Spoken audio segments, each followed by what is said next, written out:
Dia datang. Akan kuhancurkan kau. Mataku! Aku pasti menjadi raja burung. Akan kubalas dendam kalian. Oh Tuhan, kurang ajar kau Gagak. Kisah Raja Burung. Di tengah hutan yang luas terdapat sebuah pohon raksasa. Pohon itu tumbuh lebih besar dibandingkan pohon-pohon yang ada di sekitarnya. Oleh karena itu, pohon tersebut diberi nama pohon raksasa. Dan tempat itu merupakan istana kerajaan burung Alton yang dipimpin oleh seorang raja burung yang telah mengemban tahta kerajaan selama 20 tahun.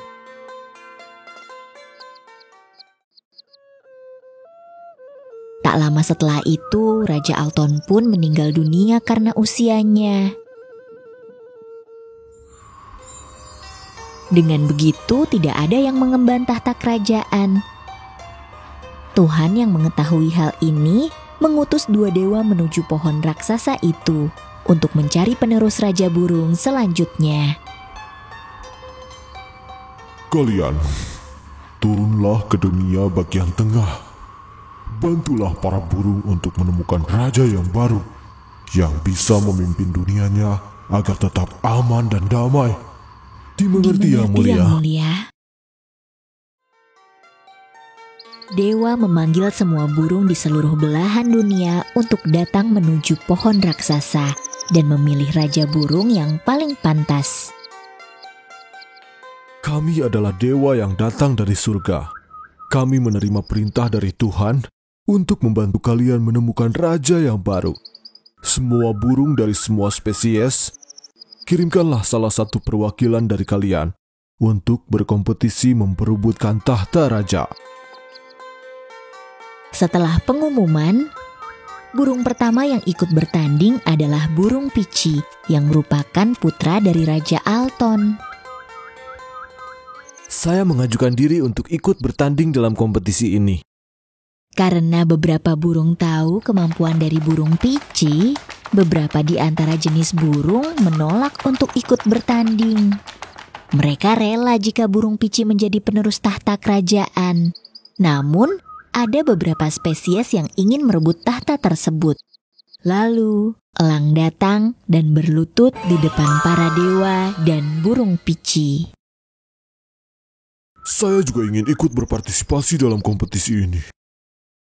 Elang merupakan spesies burung dengan fisik yang terkuat. Burung-burung yang lebih kecil takut terhadapnya. Jadi mereka tidak berani mengikuti kompetisi itu. Namun, ada seekor burung kecil pemberani yang ikut berpartisipasi dalam kompetisi itu. Dia adalah burung gereja. Saya juga ingin mengikuti kompetisi ini. Ya ampun, burung kecil sepertimu juga ingin menjadi raja. Lebih baik kembalilah ke sarangmu burung kecil. Semua burung olok-olok burung gereja. Namun burung gereja mengabaikannya karena menjadi raja burung merupakan cita-citanya sejak kecil. Aku sangat terkesan. Kau berani bersaing denganku. Lihat saja, aku pasti menang. Ketika kedua burung itu hendak berbicara, seekor burung lain terbang dengan cepat tanpa bersuara. Dia mendarat di dahan pohon yang berada dekat dengan burung Pici. Burung itu adalah burung hantu, burung yang paling tenang di hutan itu. Saya juga akan ikut berpartisipasi. Burung-burung lain merasa khawatir dengan keikutsertaan burung hantu dalam kompetisi itu. Hah? Itu burung hantu? Burung pendiam seperti dia juga ingin berkompetisi? Aneh sekali. Tak lama kemudian, terdengar suara kepakan sayap di mana-mana. Ternyata itu adalah suara dari ribuan burung gagak yang sedang menuju pohon raksasa. Burung-burung pengangku itu telah kembali. Mereka gemar sekali mencuri makananku. Dan sekarang beraninya mereka bersaing memperebutkan tahta kerajaan. Mereka sungguh licik. Burung gagak yang lebih kecil hinggap di dahan yang kecil di sekitar pohon raksasa, sedangkan pemimpinnya terbang ke pohon raksasa dan berlutut di depan dewa. Maaf atas keterlambatan saya, Yang Mulia. Tapi ngomong-ngomong, apakah kandidatnya mereka semua, Yang Mulia? Burung gagak memandangi semua peserta, dan dia sangat lama menatap burung gereja. Apa yang kau lakukan di sini, Gagak? Yang Mulia Burung Pici, aku ingin mengucapkan bela sungkawa terhadap kematian ayahmu. Maafkan aku karena aku tidak bisa hadir saat proses pemakaman ayahmu. Tidak usah meminta maaf. Aku juga tidak mengharapkan kedatanganmu. Jadi, apa yang kau lakukan di sini? Tentu saja, aku juga ingin mengikuti kompetisi ini karena aku juga berhak. Jadi, izinkan saya mengikuti kompetisi ini, Yang Mulia Dewa. Baiklah, apakah ada burung lain lagi yang ingin mengikuti kompetisi ini? Suara dewa terdengar di seluruh bumi dan langit, tetapi tidak ada burung lain yang mengajukan diri. Jika sudah tidak ada burung lain yang ingin ikut berpartisipasi, pertemuan ini aku tunda. Untuk 5 peserta, besok kumpullah di pohon raksasa ini. Aku akan memulai kompetisinya. Pastikan kalian mempersiapkannya. Mereka yang menang 3 kali berturut-turut akan menjadi raja burung berikutnya. Setelah itu, kedua dewa pun kembali ke surga. Keesokan paginya, para dewa kembali ke pohon raksasa, tempat di mana kelima peserta berkumpul. Jika semuanya sudah hadir, aku akan memulai kompetisinya. Dewi memancarkan cahaya yang terang. Pada saat itu dewa dan para burung peserta pun menghilang. Mereka berteleportasi ke puncak gunung. Anda membawa kami kemana, Yang Mulia? Ujian pertama adalah sang pemberi pesan. Dewa memberi mereka bola-bola kecil yang disimpan di setiap kaki mereka. Aku memberi bola itu kepada kalian sebagai pengganti gulungan pesan. Mereka yang terbang dan mencapai pohon raksasa terlebih dahulu akan menjadi pemenang di babak ini. Semoga kalian beruntung. Kami akan menunggu kalian di pohon raksasa. Setelah menjelaskan, para dewa pun menghilang.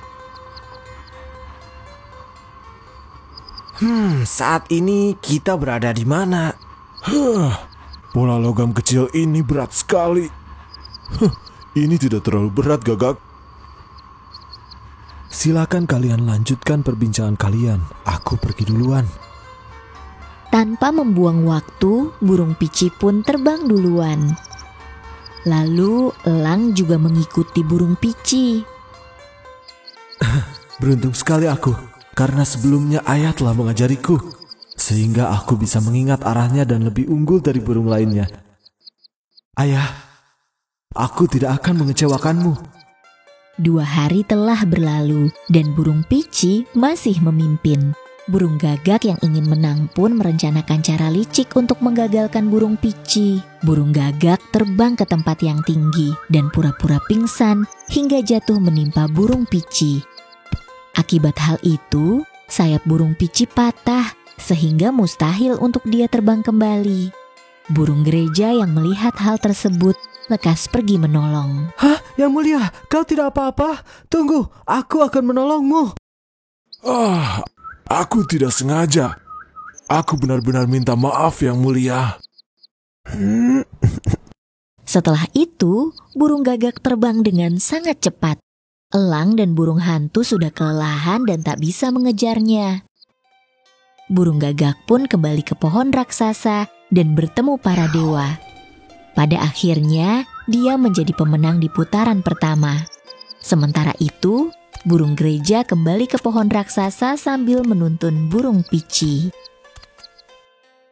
Karena semuanya sudah hadir, jadi aku akan... Tunggu, ada sesuatu yang ingin saya beritahukan. Burung gagak sudah curang dan membuatku cedera. Aku benar-benar minta maaf. Aku tak berniat seperti itu. Tiba-tiba saja aku merasa ingin pingsan. Itu sebuah kecelakaan, Yang Mulia Dewa. Kau bohong. Apakah kau mempunyai barang bukti, Burung Pici? Burung-burung lain juga melihatnya. Anda bisa bertanya kepada burung gereja yang saat itu menolongku. Mohon maaf Yang Mulia, saya melihat burung gagak kehilangan kesadarannya. Saya juga melihat hal yang sama, Yang Mulia. Saya tidak melihat apapun, karena saya sudah kelelahan Yang Mulia. Saya minta maaf Yang Mulia. Sekarang, Yang Mulia percaya, tidak ada burung yang melihatku menyakitinya. Hah, kau dasar gagak picik. Burung Pici marah dan mencoba menyerang burung gagak. Tapi dewa menghentikannya. Sudah cukup. Jika kau memang tidak memiliki bukti, kau tidak perlu memperdebatkan hal itu lagi di tempat ini. Tolong tenang burung Pici, aku tahu kau merasa kesal, tapi tolong jangan biarkan amarahmu membuat masalah ini menjadi semakin besar. Baiklah, aku akan memberi kalian 1 hari untuk beristirahat. Setelah itu, kita akan kembali ke pohon ini lagi untuk ujian kedua. Saat harinya tiba, para dewa memulai ujian kedua di pohon raksasa itu. Kali ini hanya ada 4 peserta yang hadir. Burung Pici tidak bisa hadir karena mengalami cedera di sayapnya. Ujian kedua adalah menemukan makanan. Dewa kemudian menyiapkan 4 ember besar. Siapa saja yang dapat mengumpulkan banyak makanan ke dalam ember ini hingga matahari terbenam, itulah pemenangnya. Setelah menjelaskan aturannya, semua burung lekas terbang ke berbagai arah untuk mencari makanan. Sedangkan kedua dewa tersebut menunggu di dekat ember-ember itu. Tidak lama kemudian, elang datang membawa banyak kelinci, sedangkan burung gagak membawa babi hutan dan kelinci. Di dalam ujian ini, burung hantu lebih diunggulkan karena dia bisa terbang dengan cepat tanpa bersuara, sehingga memudahkannya dalam menangkap mangsa. Menjelang matahari terbenam, ember burung hantu hampir penuh.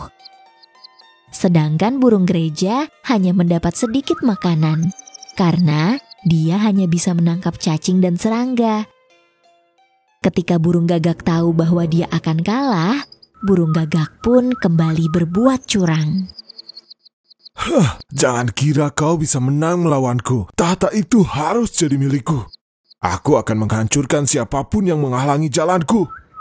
Lalu burung gagak menunggu burung hantu di bawah pohon. Ketika burung hantu terbang melewatinya, burung gagak menyerang mata burung hantu menggunakan anak panahnya. Ah, mataku! Burung hantu terluka karena terkena anak panah. Dia terbang tak karuan sampai menabrak pohon, lalu terjatuh dan kehilangan kesadarannya. Melihat kejadian tersebut, burung gereja pun lekas menolong burung hantu. Hah, burung hantu, apa kau baik-baik saja? Tolong bantu aku. Mataku sakit sekali. Burung hantu tidak dapat membuka matanya yang sedang terluka. Lalu burung gereja pun membawanya kembali ke pohon raksasa untuk mengobati lukanya. Di sisi lain, burung gagak pergi menuju danau, tempat di mana burung-burung gagak lain berkumpul. Mereka menunggu kedatangan pemimpinnya untuk memberikan banyak makanan yang sudah mereka kumpulkan. Saat matahari terbenam, burung gagak yang saat itu mengumpulkan banyak makanan dinobatkan sebagai pemenang. Ketika burung gereja dan burung hantu kembali ke pohon raksasa, burung gagak pura-pura khawatir dengan keadaan burung hantu. Hah? Burung hantu, kau kenapa? Apa yang sudah terjadi padamu? Ini perbuatanmu kan, gagak? Kenapa kau menuduhku seperti itu? Aku tidak melakukan apapun. Burung hantu dan burung gereja tahu bahwa burung gagak curang, jadi mereka melaporkan hal ini kepada dewa. Tetapi burung gagak mengaku bahwa dia tidak melakukannya. Dia membujuk para dewa untuk percaya padanya. Pada akhirnya, para dewa mempercayai perkataan burung gagak dan membiarkannya pergi. Aku memutuskan bahwa burung gagak tak bersalah. Oleh karena itu, aku akhiri ujian hari ini. Kami akan kembali ke sini untuk ujian ketiga yang akan kami berikan kepada kalian. Persiapkanlah diri kalian sebaik mungkin. Burung hantu tidak bisa mengikuti ujian ketiga karena cederanya. Oleh karena itu, hanya tersisa 3 kontestan dalam kompetisi ini. Ujian ketiga adalah membangun sarang. Aku akan memberi kalian waktu 1 hari untuk membangun sarang. Siapa yang berhasil membangun sarang yang indah dan kokoh, maka dialah pemenangnya. Dalam ujian ini, burung gereja lebih diunggulkan. Dia memanfaatkan potongan rumput untuk membuat sarang yang sangat indah dan kuat. Sedangkan, lagi-lagi burung gagak menyusun rencana untuk berbuat curang. Ketika para dewa sedang menengok ke arah lain, burung gagak melemparkan batu ke sarang elang dan burung gereja. Sarang elang hancur, sedangkan sarang burung gereja tetap berdiri. Karena burung gereja sudah mengira bahwa burung gagak akan melakukan hal tersebut. Oleh karena itu, burung gereja membangun sarang lebih kuat lagi. Setelah aku mempertimbangkan dengan cermat, aku memutuskan bahwa pemenang ujian kali ini adalah burung gereja. Karena sarangnya yang paling baik dan kokoh. Selamat untuk burung gereja. Hore, aku menang. Keesokan harinya, ujian keempat dimulai. Ujian keempat adalah kemampuan terbang. Kami akan menunggu di titik langit tertinggi yang kami tentukan. Siapa yang terbang dan tiba lebih dulu, itulah pemenangnya. Dalam ujian kali ini, elanglah yang paling unggul. Karena dia memiliki sayap yang sangat lebar, sehingga memungkinkan untuk terbang lebih cepat dibanding burung lainnya. Burung gagak tidak menyerah. Dia sudah menyusun rencana jahat untuk berbuat curang. Dia menyerang burung elang dengan menggunakan cakarnya, di mana pada cakarnya itu sudah menempel bisa ular. Hal tersebut menyebabkan elang merasa lemas. Sampai jumpa, elang. Gagak kurang ajar. Apa yang sudah kau lakukan padaku? Elang lemas dan terjatuh ke dasar tanah.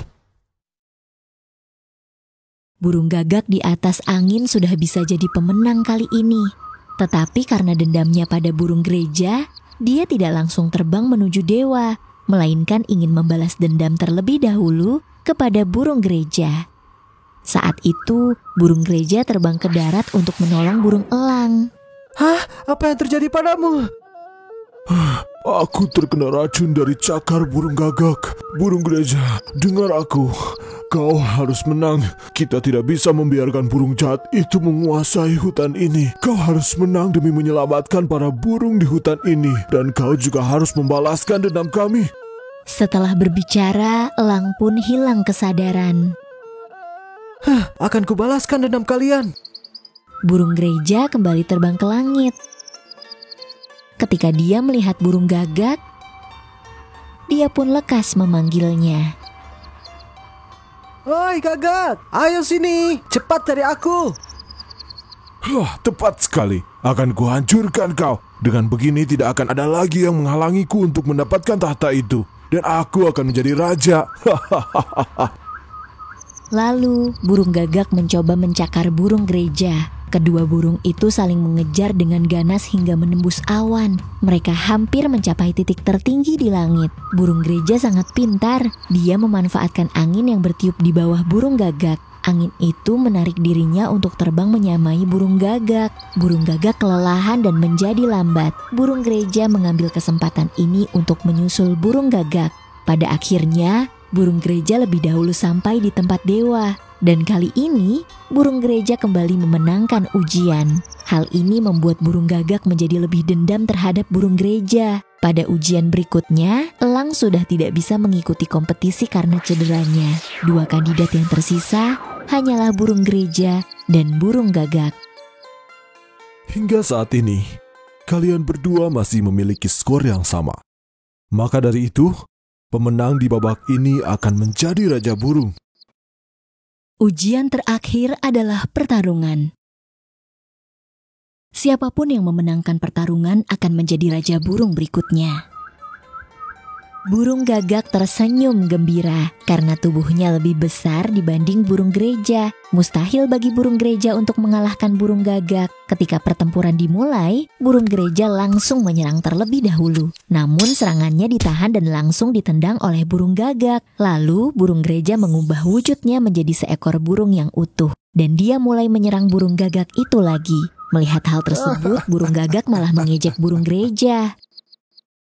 Hei burung kecil, kau sudah tidak akan bisa lagi menang melawanku. Kenapa kau masih bersikeras untuk melawanku? Kita belum tahu siapa yang akan menjadi pemenangnya.